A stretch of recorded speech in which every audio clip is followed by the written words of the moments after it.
کائنات نے فرمایا کہ اے میرے بندو تمہیں کیا پتا سچ کیا ہے جھوٹ کیا ہے. تمہاری آنکھ بھی غلط دیکھتی ہے, تمہاری عقل بھی ٹھوکر کھاتی ہے, تو تم سچ اور جھوٹ کے چکر میں مت پڑو. بس ایسا کرو جو سچے ہیں ان کے ساتھ مل جاؤ تو تمہیں بھی سچ مل جائے گا. یا ایھا الذین آمنوا اتقوا اللہ وکونوا مع الصادقین. سچوں کے ساتھ ہو جاؤ نا. تم خود اگر ترازو لے کے بیٹھ گئے سچ کیا ہے جھوٹ کیا ہے تم تو پریشان ہو جاؤ گے, تمہیں پتہ نہیں چلے گا. لیکن جو سچے ہیں ان کا دامن پکڑ لو گے تو پھر تمہیں بھی سچ مل جائے گا. اور اگر آپ غور کریں تو یہ بات تو رب کائنات نے ہمیں سورہ فاتحہ میں سمجھا دی. اس نے ہمیں حکم دیا کہ مجھ سے مانگو. کیا مانگو؟ ویسے تو ظاہر ہے ہم سب کچھ رب سے مانگیں گے, اس سے نہیں مانگیں گے تو کس سے مانگیں گے؟ رب کائنات نے گویا فرمایا اے میرے بندو تم مجھ سے مال مانگتے ہو, دولت مانگتے ہو, زمین جائیداد, گھر والی, اولاد مانگتے ہو, صحت و عافیت مانگتے ہو, عہدہ منصب طاقت اقتدار اختیار مانگتے ہو, یہ سب چیزیں مانگتے ہو. لیکن یہ جو کچھ مانگتے ہو تم اپنی مرضی سے مانگتے ہو. اور جب مانگنے والا کوئی اپنی مرضی سے مانگے تو سخی کی مرضی چاہے دے چاہے نہ دے. آپ بازار میں جا رہے ہیں, کوئی فقیر ملا, اس نے کہا اللہ کے نام پہ 10 روپے دے دو, آپ نے نہیں دیے, کوئی آپ پہ فتویٰ نہیں لگے گا, کوئی الزام نہیں دے گا, آپ کی مرضی آپ نے نہیں دی. لیکن بازار سے جاتے ہوئے آپ خود کسی فقیر کو بلائیں اور کہیں کہ مجھ سے 1 لاکھ روپے مانگو. اب وہ ہاتھ جوڑے پاؤں پکڑے, غریب نواز بندہ پرور لجپال کرم فرمائے مہربانی کرے 1 لاکھ روپے دے دیں, ساری زندگی دعائیں دوں گا, میں میرے بچے ساری زندگی آپ کے لیے رب کی بارگاہ میں عرض کرتے رہیں گے. اور پھر آپ منہ پھیر کے گزر جائیں, جاؤ بابا معاف کرو میں نہیں دیتا. اب لوگ آپ کو برا کہیں گے یا نہیں کہیں گے؟ عجیب بات ہے, پہلے کل 10 روپے اس نے مانگے تھے, آپ نے نہیں دیے, کسی نے برا نہیں کہا. یار عجیب آدمی ہے, اتنا کنجوس مکھی چوس, 10 روپے بھی اللہ کے نام پہ نہیں نکلے, کسی نے برا نہیں کہا. اب 1 لاکھ روپے نہیں دیے, لوگ برا کہہ رہے ہیں. کیوں یارو؟ مانگنے والا اپنی مرضی سے مانگے تو سخی کی مرضی چاہے دے چاہے نہ دے. لیکن جب سخی خود کہے کہ مجھ سے یہ مانگو اور پھر کوئی سوال کرے تو اب سخی پر لازم ہے ضرور دے. اگر نہیں دے گا تو لوگ باتیں تو بنائیں گے, آوازیں تو کسیں گے کہ میاں اگر اتنی اوقات نہیں تھی, حیثیت نہیں تھی, تو پھر کیوں اس غریب سے کہا تھا مجھ سے اتنا مانگ لو؟ غریبوں محتاجوں فقیروں کے ساتھ مذاق کرتے ہو, شرم نہیں آتی؟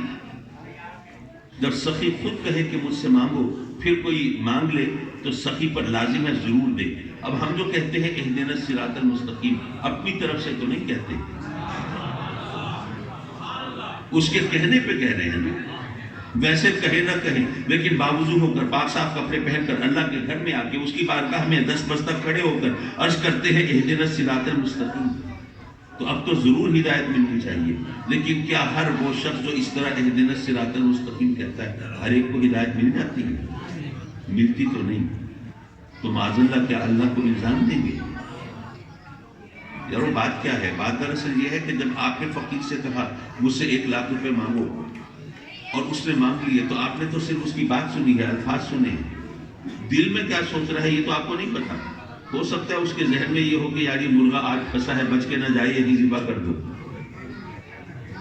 لیکن جب اللہ کی بارگاہ میں کہتے ہو اہدنا الصراط المستقیم تو وہ صرف بات نہیں سنتا ہے, وہ تو جو سوچتے ہو وہ بھی جانتا ہے, جو بولتے ہو وہ بھی جانتا ہے, جو دکھاتے ہو وہ بھی جانتا ہے, جو چھپاتے ہو وہ بھی جانتا ہے.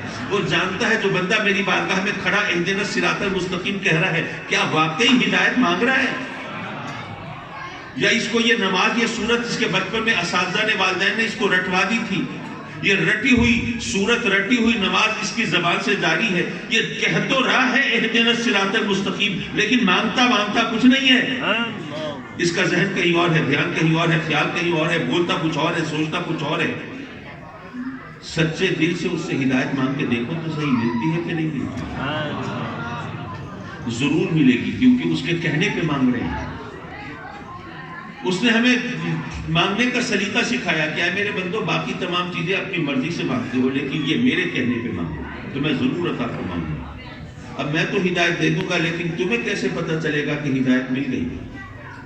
تمہیں ورغلانے والے بھی ہیں, بہکانے والے بھی ہیں, قرآن حدیث پڑھ کے تمہیں غلط راہ پہ لگانے والے بھی ہیں, حرمین شریفین میں اللہ رسول کی باتیں کرنے کے بہانے اٹھا کے لے جانے والے بھی ہیں. تو تمہیں ہدایت تو مل جائے گی لیکن کیا جبریل آ کے بتائیں گے کہ پہلے آپ ذرا بھٹکے ہوئے تھے اب آئے سیدھے راستے پر؟ کیا وہی ہوگی, الہام ہوگا؟ کیسے پتہ چلے گا؟ مجھ سے ہدایت مانگی ہے تو میں تو ضرور ہدایت دوں گا، لیکن تمہیں خبر کیسے ہوگی؟ تو مجھ سے ہدایت مانگی ہے تو اتنی آسانی سے ہدایت دوں گا کہ پھر بھٹکنے کی گنجائش نہیں ہوگی۔ وہ کیسے؟ جب مجھ سے ہدایت مانگو اپنی زبان سے کہو صراط الذین انعمت علیہم، مولا ان کی راہ پر چلا دے جن پر تم نے انعام فرمایا۔ یہ کتنا آسان راستہ ہے، اس کو ذرا سمجھنے کی کوشش کیجیے۔ فرض کیجیے آپ ملتان سے کوئی 250-300 میل کے فاصلے پر کسی دیہات میں رہتے ہیں، آپ کا کوئی عزیز آ رہا ہے ملتان ایئرپورٹ پر، آپ نے اس کو ریسیو کرنا ہے، آپ کے پاس اپنی گاڑی ہے، اپنی سواری ہے، اپنا ڈرائیور ہے، آپ وہاں سے چلتے ہیں، ملتان شہر میں انٹر ہوتے ہیں۔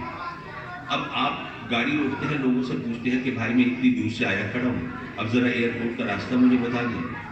لوگ سوچتے ہیں یار اتنی دور سے آیا ہے، اس کو صحیح طرح گائیڈ کر دینا چاہیے، پریشان نہ ہو بیچارہ، پوری طرح بتا دینا چاہیے۔ اب لوگوں نے آپ کو بتانا شروع کیا، دیکھیے سامنے راؤنڈ اباؤٹ نظر آیا ہے، اس سے رائٹ مڑ جائیے، آگے فلائی اوور آئے گا، اس کے اوپر سے گزر جائیے، آگے فلاں چوک آئے گا، اس سے فلاں سڑک نکل رہی ہے، اس پہ چڑھ جائیے، پھر آگے فلاں راؤنڈ اباؤٹ آئے گا، پھر یوں چلے جائیے۔ آپ سن کے حیران پریشان، بھائی میں دیہات سے آیا ہوں، نہ وہاں راؤنڈ اباؤٹ ہوتے ہیں، نہ فلائی اوور ہوتے ہیں، نہ اتنے چوک ہوتے ہیں، نہ اتنا رش ہوتا ہے، میں 250-300 میل سفر کر کے آیا کھڑا ہوں، اب 10-20 میل کی بات رہ گئی، یا خدا کے واسطے کسی طرح ایئرپورٹ پہنچا دو۔ اب آپ کی پریشانی دیکھ کے ایک بندہ آیا آپ کے پاس، بہت پریشان ہو، ایئرپورٹ جانے کے لیے کھڑے ہو، پریشان مت ہو، تمہاری خوش نصیبی اتفاق سے میں بھی ایئرپورٹ جا رہا ہوں، تو ایسا کرو اپنی گاڑی میری گاڑی کے پیچھے لگا لو، سیدھے ایئرپورٹ پہنچ جائیں گے۔ راؤنڈ اباؤٹ سے کس طرف مڑنا ہے سوچنے کی ضرورت نہیں، کون سی سڑک پکڑنی ہے استخارے کی حاجت نہیں، فلائی اوور کو اوپر جانا ہے یا نیچے سے گزر جانا ہے لوگوں سے پوچھنے کی کوئی تک نہیں، بس اتنا کرنا اپنی گاڑی میری گاڑی کے پیچھے رکھنا، ادھر ادھر مت ہو جانا، سیدھے ایئرپورٹ پہنچ جائیں گے۔ اللہ بھی فرماتا ہے اے میرے بندو، تمہیں ہدایت چاہیے نا، تمہیں کیا پتا ہدایت کا راستہ کون سا ہے، بس ایسا کرو میرے محبوبوں کے پیچھے چل پڑو، تمہیں بھی ہدایت مل جائے۔ میرے انعام یافتہ بندوں کے پیچھے چل پڑو، تمہیں بھی ہدایت مل جائے گی۔ اب انعام یافتہ بندے کون ہیں؟ یہاں تو ہر ایک 52 گز کا ہے۔ زمیندار کہتا ہے مجھ پر انعام نہ ہوتا میری اتنی اچھی فصل کیسے ہوتی ہے، دکاندار کہتا ہے مجھ پر انعام نہ ہوتا اتنی سیل اتنی بکری کیسے ہوتی ہے، صنعت کار کہتا ہے مجھ پر انعام نہ ہوتا ایک کی 4-6 فیکٹریاں کیسے بنتی ہیں، چشم بدور سیاستدان بھی کہتے ہیں ہم پر انعام نہ ہوتا تو ہم الیکشن میں کامیاب کیسے ہوتے، ہمیں حکومت کیسے ملتی، اقتدار کیسے ملتا۔ مولا یہاں تو ہر ایک کا دعویٰ ہے وہی انعام یافتہ ہے، تو اب ہمیں کیسے پتہ چلے تیرے انعام یافتہ بندے کون ہیں، کن کے پیچھے چلیں گے تو ہدایت ملے گی؟ رب کائنات نے گویا یہ فرمایا کہ اے میرے بندو یہ مسئلہ ہے ہدایت اور گمراہی کا، یہ مسئلہ ہے ایمان اور کفر کا، یوں کہو یہ مسئلہ ہے زندگی اور موت کا، اس لیے میں تمہاری ثوابدید پہ نہیں چھوڑتا، قرآن میں خود بتا دیتا ہوں میرے انعام یافتہ بندے کون ہیں۔ وَمَن يُطِعِ اللَّهَ وَالرَّسُولَ فَأُولَٰئِكَ مَعَ الَّذِينَ أَنْعَمَ اللَّهُ عَلَيْهِم مِّنَ النَّبِيِّينَ وَالصِّدِّيقِينَ وَالشُّهَدَاءِ وَالصَّالِحِينَ۔ میرے انعام یافتہ بندے کون ہیں؟ وہ نبی ہیں، صدیق، شہداء اور صالحین ہیں، ان کے پیچھے چلو گے تو ہدایت ملے گی۔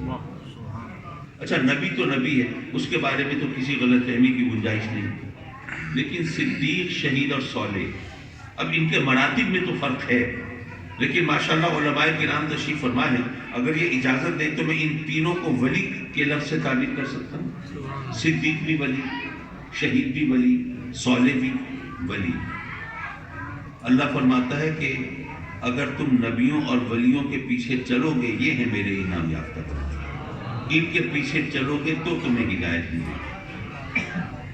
حضرات مکرم میں اپنی تقریر کے آخری جملوں پہ ہوں، قرآن نے خود کہا یضل بہ کثیرا ویہدی بہ کثیرا، اسی قرآن سے گمراہ ہونے والے بھی بہت، ہدایت پانے والے بھی بہت۔ مولا قرآن سے بھی کوئی گمراہ ہو سکتا ہے، یہ تو بڑی حیرت انگیز بات ہے، تو بڑی سمجھ میں نہ آنے والی بات ہے۔ ہم تو کہتے ہیں قرآن مینارہ نور ہے، قرآن منبع رشد و ہدایت ہے، قرآن مخزن علم و حکمت ہے، مولا قرآن سے بھی کوئی گمراہ ہو سکتا ہے، یہ بات تو بالکل سمجھ نہیں آئی۔ لیکن اگر آپ غور فرمائیں تو یہ آیت قرآن کی صداقت کا منہ بولتا ثبوت ہے۔ جتنے بھی باطل فرقے ہیں، حق یہ ہے کہ مرزائی تک وہ اپنے عقیدے کو ثابت کرنے کے لیے قرآن پڑھ رہے ہوتے ہیں، تو اللہ نے 1500 سال پہلے بتا دیا کہ جو بھی قرآن پڑھے آنکھیں بند کر کے اس کے پیچھے مت چل پڑنا کہ قرآن پڑھ رہا ہے ہدایت یافتہ ہی ہوگا. نہیں، اللہ نے اسی وقت بتا دیا تھا قرآن پڑھ کے ہدایت پانے